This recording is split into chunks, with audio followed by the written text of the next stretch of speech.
755 juta masih manual bagasinya. Head unitnya sebenarnya bukan yang terhebat di kelasnya, tapi untuk Suzuki ini yang paling bagus. Definitionnya, kemudian kualitasnya, ini bagus tuh. Kelihatan mewah gitu, kelihatan premium. Kalau Anda tahu ya, memang mengendarai mobil asal Tiongkok, memang mereka canggih, tapi kadang-kadang tuh feeling berkendara itu, soal berkendara itu agak hampa gitu ya. Nah, di mobil ini tuh terasa natural, gasnya natural, throttle-nya natural.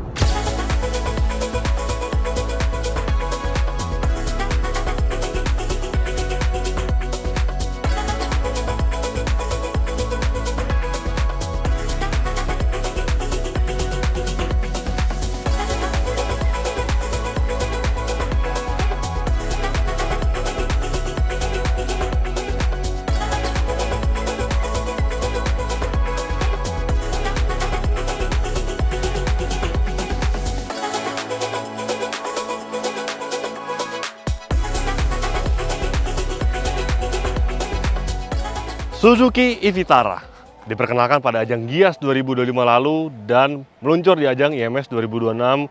Kemudian banyak publik yang tercengang.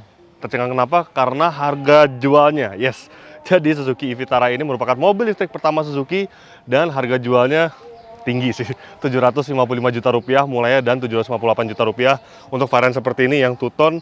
Dan pada video kali ini ya kami akan mereview Suzuki e-Vitara ini dan akan menemukan hal-hal unik dan fakta-fakta menarik dari mobil ini.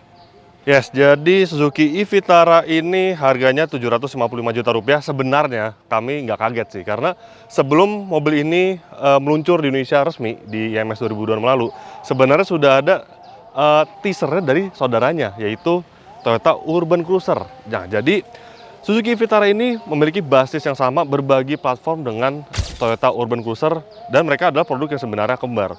Dan Urban Cruiser sudah diluncurkan pada ajang GJAW 2025 lalu sebelum IMS dan sebelum mobil ini meluncur. Itu harganya 759 juta rupiah. Ya pastinya sebagai saudara kembar nggak mungkin harganya jauh-jauh banget.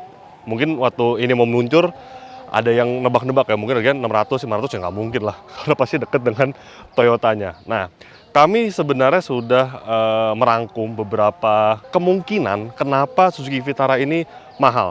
Yang pertama adalah mobil ini merupakan mobil listrik yang diimpor secara utuh dari India. Dan mobil ini sebenarnya ada panel di balik pintu ini, Maruti Suzuki India. Jadi bukan Suzuki Indomobil Motor, bukan Suzuki Indomobil Sales. Dan oleh karena itu, dia harganya tidak bisa mengikuti mobil-mobil yang bisa menikmati keringanan pajak oleh pemerintah. Bahkan Suzuki sendiri tidak berkomitmen untuk merakit mobil ini di dalam negeri. Kemudian yang kedua, memang mobil ini secara worldwide harganya tuh mahal. Jadi Suzuki itu memang mempositioning mobil ini tuh bukan setara dengan misalkan apa ya, BYD Dolphin, kemudian MG S5 ya, yang dia merupakan SUV harga 300-400 jutaan. Di India memang salah satunya yang harganya paling murah, dia cuman nggak nyampe 400 juta rupiah, sekitar 370-an juta rupiah. Tapi di Eropa, nah mobil ini sebenarnya mengincar market Eropa. Di Jerman itu dia dijual dengan harga 530 juta rupiah, sudah tinggi. Nah makanya mereka hadir di Indonesia, ya udah gitu aja harganya jadi 755 juta rupiah. Yang ketiga, memang PT Suzuki Indomobil Sales menyebutkan bahwa mereka tidak konsen atau fokus berjualan di mobil listrik e-Vitara ini, tapi mereka ingin menunjukkan bahwa mereka mengikuti program pemerintah yaitu multi pathway dan juga mengikuti tren merek yang ada di sini. Jadi ada berbagai penggerak, ada mesin bensin, ada hybrid, ada listrik. Jadi mereka mau ngasih tahu bahwa ya gue punya mobil listrik juga loh, ya kurang lebih seperti itu. Kemudian untuk desain saya tidak akan membahas karena sudah dibahas waktu itu pada ajang Gias 2025. Tapi ada beberapa highlight, yaitu yang pertama soal dimensinya. Dia memiliki dimensi panjang 4,2 meter yang artinya dia setara dengan MG S5, kemudian BYD Dolphin, dan mungkin BYD Atto 3 ya, agak ke sana sebenarnya arahnya.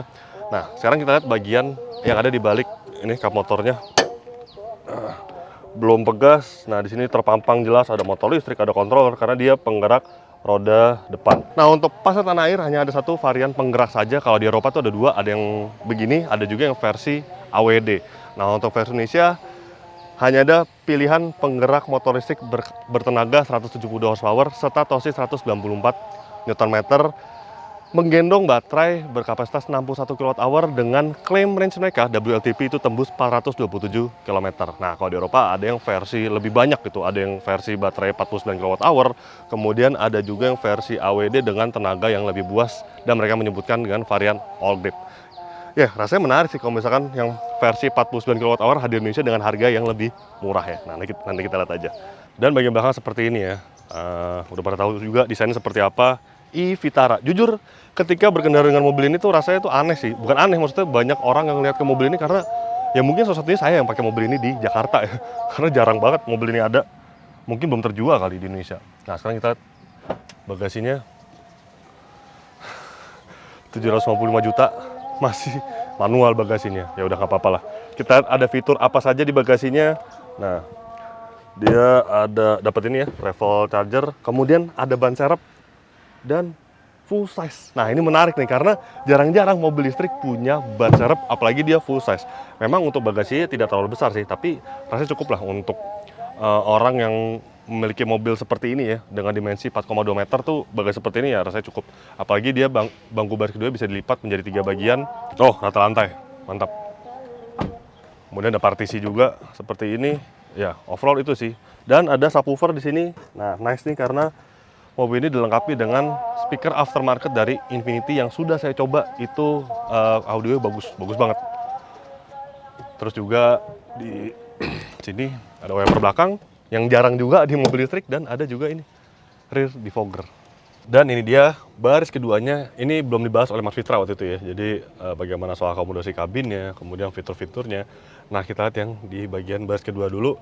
Bisa dilihat ya, joknya itu perpaduan antara bahan fabric dan juga kulit. Tapi kulit ini kalau gue jujur, ini kulit sintetis sih bahannya, bukan bahan yang premium ya.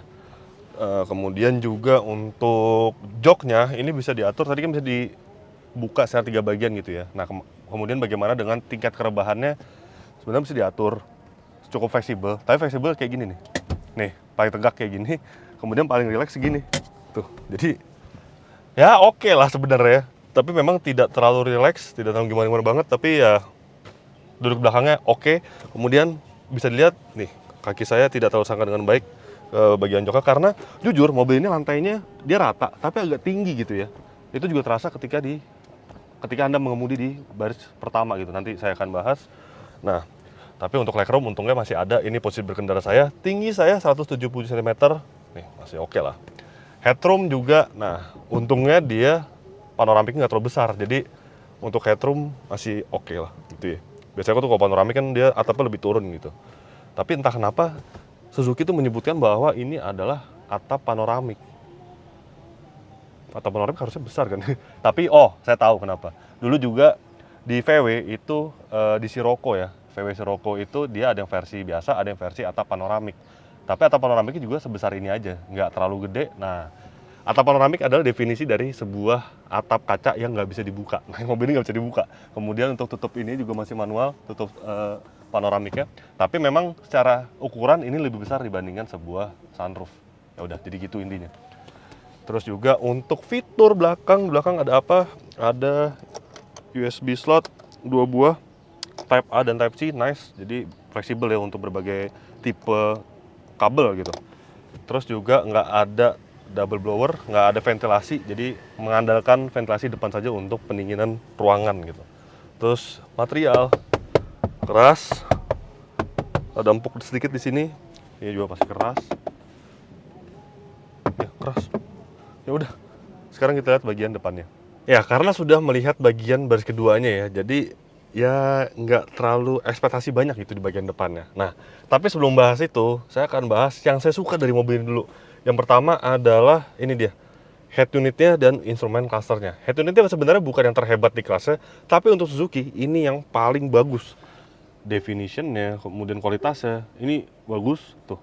Kelihatan mewah gitu, kelihatan premium. Kemudian dia informasinya juga banyak ya, seperti di vehicle nih. Tuh, driving range, kemudian average power consumption, ada history juga. Nah, tuh, trip A, trip B, settingan EV-nya, tuh mau di regeneration-nya mau berapa, regeneratifnya. Tuh.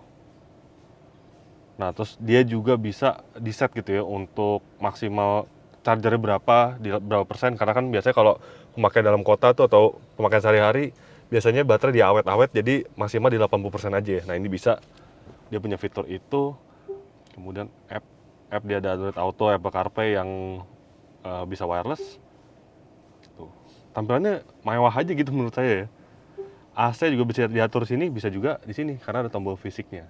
Terus juga instrumen clusternya simple, tapi menurut saya ini keren gitu. Karena dia bisa menampilkan Android Auto-nya di instrumen cluster, bahkan Google Maps pun bisa. Jadi ketika di seatbelt, nih saya seatbelt dulu ya. Nih, infonya diganti, bisa informasi, bisa baterai, bisa average, dan bisa juga ini. Tuh, Google Maps. Wah, keren. Simple tapi keren gitu. Entah kenapa ya, saya suka aja gitu. Nah, tapi memang di bagian depan ini Anda lagi-lagi menemukan hal yang ada di baris keduanya, seperti ini nih. Material keras masih ya. Material keras. Kemudian juga joknya sama, bahannya ada fabriknya, ada kulit sintetisnya, dan sini juga ini material empuk nih, di sini doang nih. Bagian yang warna konyek ini ya. Terus juga fitur yang saya sebutkan sebelumnya adalah speaker aftermarket dari Infinity ya. Memang tidak ditulis gitu di sini di speaker-speakernya, nggak ada, hanya ada di subwoofer dan juga di sini nih di bagian sistem entertainment ketika masuk ke media nih, Infinity. Tuh. Kualitasnya sudah saya coba, itu bagus, cukup bagus lah di kelasnya. Di kelasnya tuh dalam as-in price range ya, 700 jutaan oke lah. ADAS juga lengkap mobil ini, sampai adaptive cruise control, sampai lane keeping assist semuanya ada di e-Vitara ini yang versi Indonesia. Ada wire charger, kemudian juga dia punya ini nih, ada beberapa tombol fisik lagi, drive mode ada 3, ada eco, normal, dan sport. Ini ada gambar pedal yaitu one pedal driving ya, jadi untuk regenerative braking yang lebih kuat. Kemudian ada mode snow yang tampaknya tidak akan berguna di Indonesia karena nggak ada salju. Terus juga ada auto hold dan juga parking brake elektronik. Dan tuas transmisinya seperti ini modelnya ya. Kalau masuk ke D itu ditekan dulu baru diputar ke kanan, kemudian parkir seperti ini. Ini nih sebenarnya Toyota banget nih. Ada di BZ4X dan juga di kembarannya yaitu Urban Cruiser. Nah, kemudian setirnya seperti ini ya, flat bottom dan juga flat top. Dua twin spoke seperti ini, nggak ada palang bawahnya.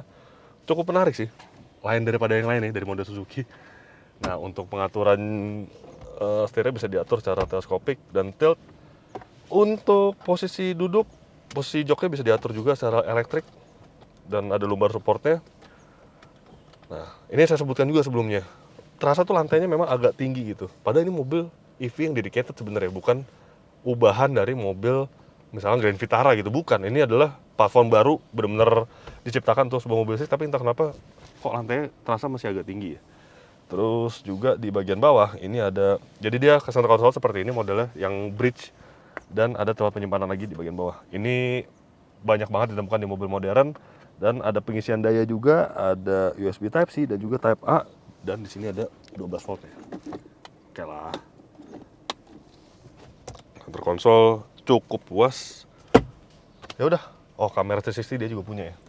Tapi kamera 360 ya jujur kualitasnya nggak sebagus mobil China ya.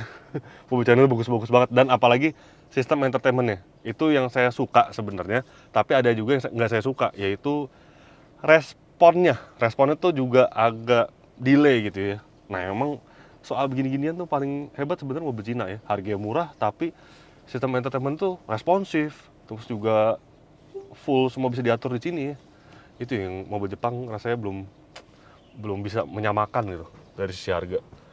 Ya udah, sekarang kita langsung jalankan saja mobil ini, karena Suzuki sendiri mengklaim bahwa mobil ini memiliki kualitas berkendara yang baik dan di atas mobil Tiongkok gitu ya. Ya, kita buktikan saja. Tapi memang saya sudah mencoba beberapa mobil listrik asal Jepang gitu ya, Nissan Leaf, kemudian Toyota BZ4X, dan juga Honda iN1. Memang ya rasanya sih jujur, kalau Anda suka nyetir tuh rasanya enak gitu, rasanya bener-bener ya Anda nyetir. Kalau mobil Cina kadang soulnya nggak ada gitu kan. Nah, apakah e-Vitara ini sama dengan mobil listrik asal Jepang lainnya? Oke, kita cari tahu. Let's go. Mobil yang kami kemudikan ini ternyata membutuhkan tambahan daya untuk kami melanjutkan perjalanan dan merasakan impresi berkendaranya. Jadi, kami lajukan terlebih dahulu mobil ini ke SPBU Shell. Shell Recharge merupakan wujud dukungan Shell Indonesia terhadap agenda pemerintah Indonesia dalam penyediaan energi yang lebih bersih. Dengan daya pengisian fast charging hingga sebesar 60 kW, proses pengisian daya dari 0 sampai 80% dapat dilakukan dalam waktu sekitar 30 menit saja.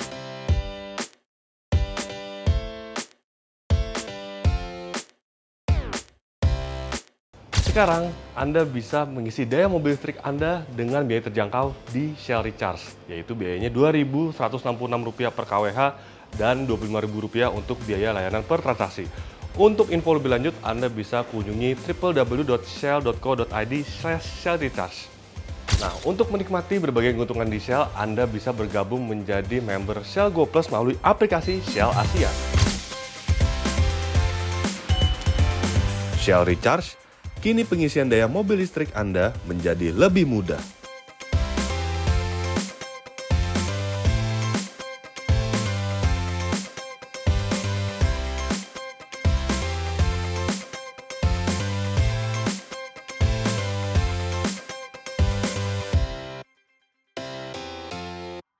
Ya, langsung terasa natural gitu ya. Natural dalam artian, ya kalau Anda tahu ya, memang mengendarai mobil asal Tiongkok, memang mereka canggih, tapi kadang-kadang tuh feeling berkendara itu, soal berkendara itu agak hampa gitu ya.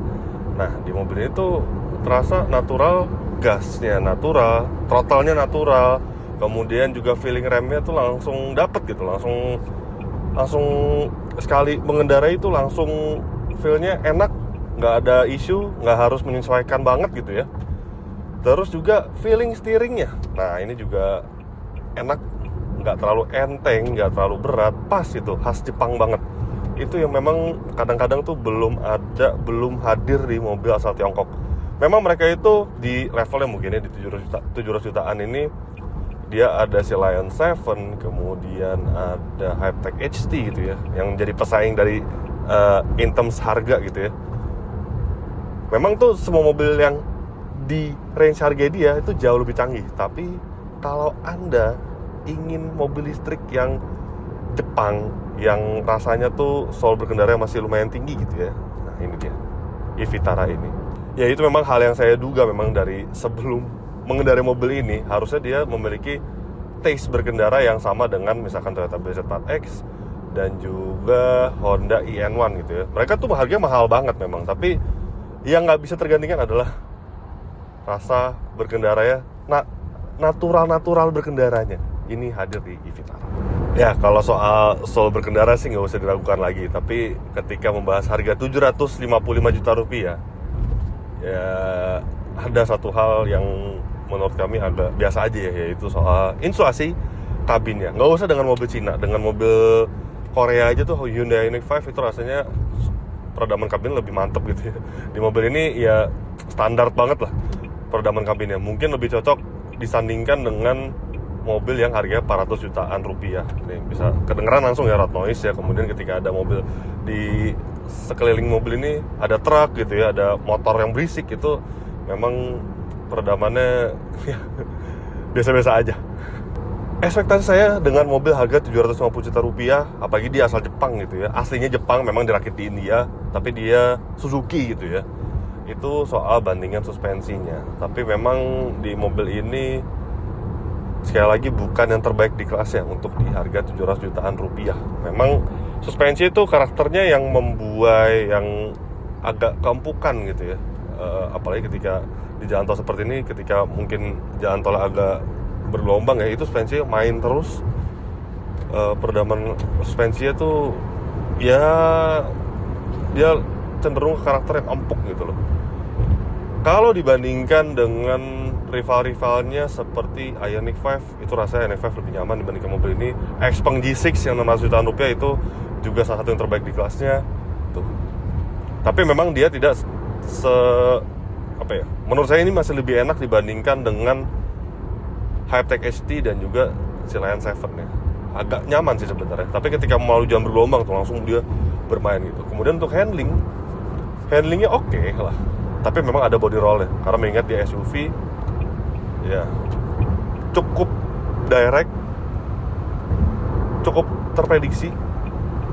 Tapi memang kalau disandingkan dengan iNIQ 5 itu memang iNIQ 5 yang terbaik di kelasnya. Jadi ya Suzuki Vitara ini awalnya saya ekspektasi itu dari segi berkendara udah enak, feeling-feelingnya, tapi sayangnya untuk suspensinya bukan yang melebihi rival-rivalnya.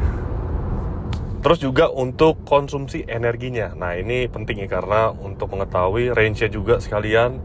Nah, berdasarkan pengetesan kami untuk konsumsi energinya dengan rute teririt ya, dengan kecepatan rata-rata 70 sampai 85 km per jam, itu Suzuki Vitara ini berhasil meraih angka 7,1 km per kilowatt hour. Nah, artinya itu cukup irit lah untuk EV dengan tenaga 172 PS ya. Kemudian langsung kita kalikan saja dengan kapasitas baterainya. Jadi kalau berdasarkan klaim dari Suzuki, itu WLTP-nya itu ada di angka 427 km untuk range terjauhnya. Nah, 7,1 kita kalikan dengan kapasitas baterainya 61 kWh, dan hasilnya adalah 433,1 km. Artinya dia melampaui range WLTP-nya sedikit lebih jauh gitu ya. Sedikit underclaim Suzuki, tapi ya mirip-mirip sih sebenarnya angkanya. 427 dengan 433, bukan yang selisih 20 km, bukan selisih 30 km, tapi still itu angka yang bagus, angka yang baik sesuai dengan klaimnya. Nah, tapi memang kalau di rivalnya lagi, ini kita memang mobil ini secara pricing tuh ketemunya harus berhadapan dengan mobil-mobil yang baterainya tuh 70-an kWh, 80-an kWh gitu ya, bersanding dengan Xpeng G6, Haptek HT, kemudian iNIQ 5 yang baterai 77,4. Ya range-nya nggak lebih jauh gitu ya. Tapi ya untuk seukuran baterai 61 kWh ya oke lah, angka yang bagus. Kemudian akselerasinya, yes, di atas kertas. Jadi si Vitara ini memang bukan memiliki tenaga yang barbar gitu ya. 172 PS, torsinya 194 Nm. Bahkan jika disandingkan dengan EV yang harganya para jutaan rupiah yang asal China, seperti misalkan Atto 3, MGS 5, kemudian ada Ion V, itu tenaga itu kan sekitar 200-an HP lebih gitu ya. Torsinya di atas 250 Nm. Akselerasinya juga pada gila sih, dia pada di angka 7 detikan, kemudian ada yang 6 detikan. Nah, Vitara ini karena dia ya tenaganya gitu-gitu aja ya, nggak terlalu besar, jadi akselerasinya tuh kami sudah tes dengan alat berbasis GPS itu di 8,8 detik untuk 0 sampai 100 km per jam. Ya bukan angka yang kenceng banget gitu ya, tapi ya oke lah. Sekali lagi memang kalau EV yang bukan orientasi performa sih sebenarnya nggak penting ya, akselerasi sampai 7 detik, 6 detik. Tapi mindset kita tuh berubah kadang-kadang, karena banyak ya mobil-mobil Cina ini datang speknya tuh udah spek tinggi yang 200 HP, 204 HP gitu ya. Jadi melihat angka akselerasi 8,8 detik untuk sebuah mobil listrik rasanya tuh kecil gitu. Rasanya performanya kurang gitu. Padahal sih sebenarnya mumpuni-mumpuni aja. Nah, dengan motor listrik yang tenaganya sudah diperhitungkan mungkin oleh Suzuki ya, nggak terlalu besar gitu. Torsi juga nggak segitu-gitu aja. Ya jadinya pengendalian natural gitu. Tuh minim torque steering, padahal dia motor listrik penggerak ke depan ya. Bahkan misalkan kita masuk ke mode sport, tuh torque steeringnya jadi natural gitu loh, nggak yang narik kanan kiri seperti di Jayco J5 itu benar-benar mobil liar banget. Kalau di ini nggak sama sekali, benar-benar under control semua. Ya mungkin ada safety reasonnya juga ya, kenapa Suzuki mempertimbangkan tenaga yang sebesar ini. Menurut kami sih ini positif. Tapi kita memang selalu disajikan dengan EV yang angka di atas kertasnya tuh gede-gede gitu ya. Jadinya membawa mobil seperti ini kok rasanya pelan gitu, padahal enggak sih. Dan penyaluran tenaganya pun juga natural, bukan yang brutal, bukan yang seperti dijambak gitu ya, enggak. Enak kan, buat sehari-hari ini sangat lebih dari cukup. 750 juta rupiah, tentu dia punya fitur ADAS, apalagi dia merupakan model Suzuki termahal saat ini di Indonesia, lengkap sampai ke adaptive cruise control, kinerjanya pun optimal. Misalkan kita masukkan adaptive cruise control, kemudian lane keeping assist, nah tuh. Bahkan dia sampai ada low speed follow-nya ya, jadi kinerjanya mantap lah. Dan seperti biasa setiap berapa detik gitu ya, Anda harus selalu diingatkan untuk memegang kembali kendali setir supaya memastikan Anda berada di balik lingkar kemudinya. Kemudian juga ada blind spot monitoring, kemudian ada rear cross traffic alert. Jadi semuanya paket lengkap di mobil ini. Memang dia tidak selengkap Xpeng G6 ya. Lagi-lagi ya saya harus sandingkan dengan mobil itu karena di range harga 600 juta sampai 1 miliar lebih gitu ya. Itu mobil fitur ADAS yang paling lengkap. Nggak ada yang ngalahin memang. Akan tetapi, tentu mobil ini tidak luput dari beberapa kekurangan.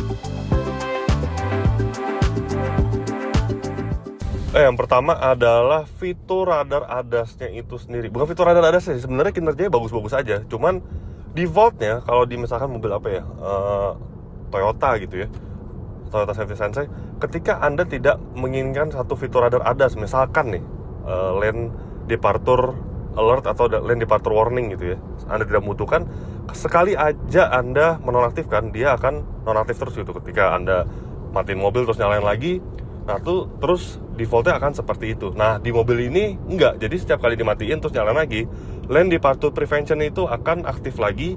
Dan bukan di situ sebenarnya kelemahannya. Kelemahannya adalah ketika Anda harus mematikan itu bukan ada di satu tombol, tapi harus di sistem entertainment-nya. Sistem entertainment-nya bagus, tapi kurang responsif gitu. Jadi agak memakan sedikit waktu gitu ya. Jadi agak mengganggu gitu. Kemudian yang kedua adalah, saya sebutkan juga sebelumnya, adalah ventilasi AC di bagian belakang tuh nggak ada sama sekali, apalagi double blower. Sebenarnya sih untuk mobil seukuran ini nggak jadi masalah ya. Cuman karena lagi-lagi mobil-mobil yang hadir di Indonesia itu kayak udah wajib gitu ya, ada double blower atau minimal ventilasi AC di belakang gitu. Jadi terasa tuh di bagian belakang kurang sejuk gitu. Ada beberapa kemarin saya bawa penumpang di belakang tuh minta gedein AC di depan karena memang anginnya hanya di bagian depan saja, nggak ada di penyemburan di bagian belakang gitu. Ya mestinya bisa lah tambahin gitu ya di sini untuk spek Indonesia, tapi nggak tahu deh. Terus juga yang ketiga, ini selalu ada di mobil Suzuki, entah kenapa mungkin standarnya mereka ya, standar Suzuki itu tidak ada auto door lock. Jadi ketika Anda masuk ke mobil ini, kemudian mungkin Anda sudah berganti-ganti mobil ya, ada mobil yang lain gitu, Anda tidak biasa bawa Suzuki, udah biasa, jadi nyalain mobil, jalan, kunci sendiri kan. Nah kalau mobil ini nggak ada, jadi harus mengunci secara manual, harus Anda ingat, kalau nggak ya pintunya nggak akan kunci gitu. Dan yang keempat, ini udah 750 juta rupiah, udah yang paling mahal, tapi klaksonnya masih kayak gini. Ya udah, tapi ini saya paham karena mobil ini merupakan spek India, benar-benar yang datang dari India, dirakit di India, datang langsung ya, benar-benar didatangkan langsung ke Indonesia. Nggak ada perubahan spesifikasi termasuk klaksonnya, dan ini klakson yang merupakan standar untuk pasar India. Ya mungkin kalau Anda beli mobil ini mungkin bisa kali request ke sales minta ganti klaksonnya gitu, karena klaksonnya bukan kurang berwibawa, tapi tidak berwibawa sama sekali. Tapi ya ini klakson untuk standar di negeri Bombay tersebut.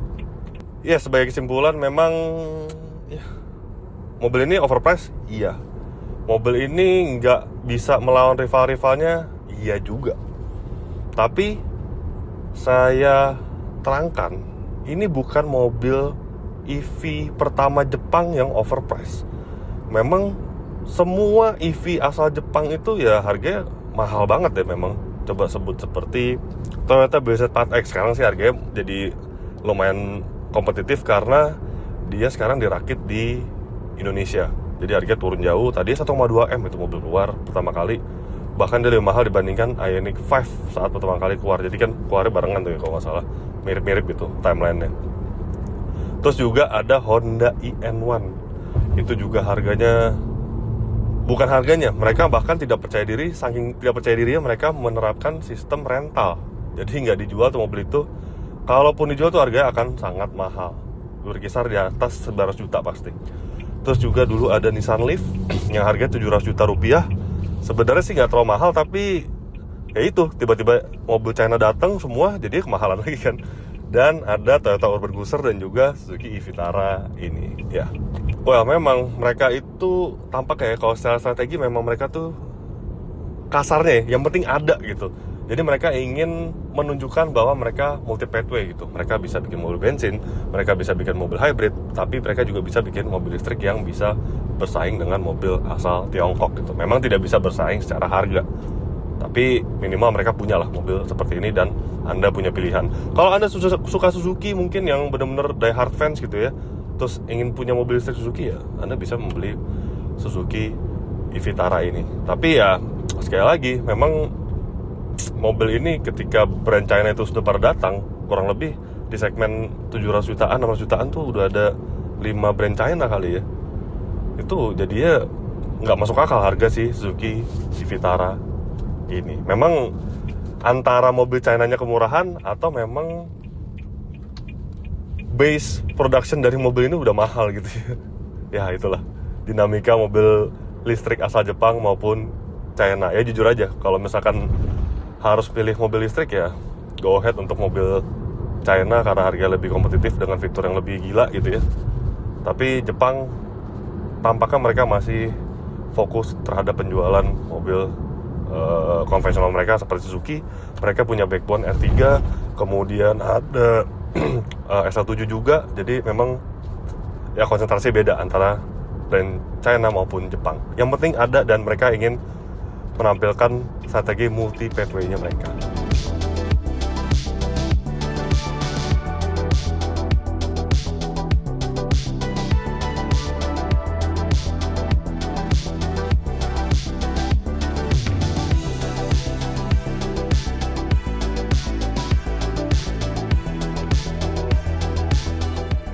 Oke, jadi begitulah hasil review lengkap kami terhadap Suzuki e-Vitara.